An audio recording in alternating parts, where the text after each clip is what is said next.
This house was built in 1905. I have a building permit that says this house was built for $5,000, a considerable difference from how much it would cost to build today. When I purchased the house, it was a bed and breakfast, and before that it was a care facility for elderly people. And each of the rooms were subdivided into separate bedrooms. And then I opened it up and put in a lot of structural beams and braced the place to be able to have these wide open spaces.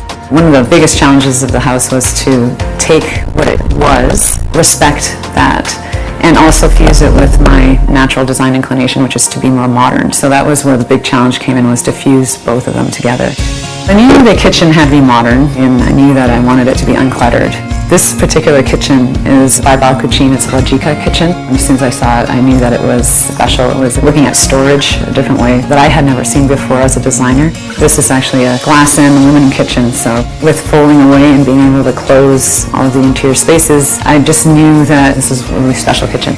The island is actually made from American chestnut that was reclaimed from wood joists salvaged from an industrial building down by Cherry Beach. It has a lot of pitted grain marks. You could see some nail marks in it, so I definitely wanted to contrast the sleek materials with a kind of rustic texture to it. I have a very active lifestyle, but I find that this kitchen actually lends really well to that because I can put things away and close the doors and it sort of fades away and I can exist in the kitchen without it being a kitchen in a way.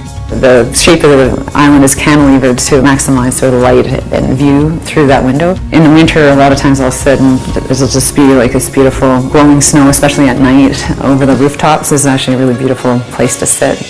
The chimneys were completely rebuilt and I had an opportunity to open up the chimney as wide as I could. So when my mason said, "How wide would you want the opening?" I said, "How wide can you make it?" I definitely wanted to connect these two fireplaces. Decided to recreate it so it kind of connects this sort of a larger fireplace in the living room and a smaller one in the dining room, but I feel that they play well together. And even though the mantels aren't exact replicas, they definitely tie in together.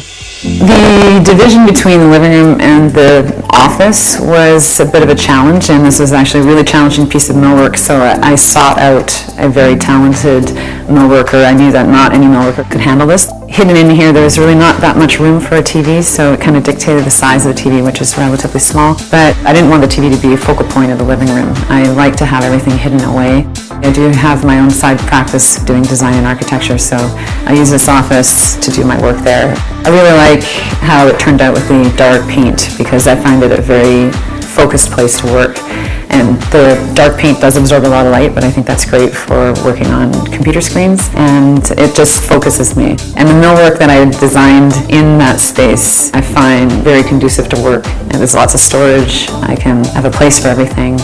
The powder room represented to me a huge challenge because it was one space that was not really tied to the other spaces, which had a very traditional flair, but I really wanted to use a reclaimed material. I wanted to use something that was unique and individual. It's an encaustic tile that's 5/8 of an inch thick, and it's impregnated all the way through, so it's a really well-constructed, very solid tile that does not destruct, and even 100 years later is still in amazing shape. I have a certificate of authenticity from this tile for 1905, which is the year the house was made, so it's just kind of seemed perfect, and I'm really happy with the way it turned out.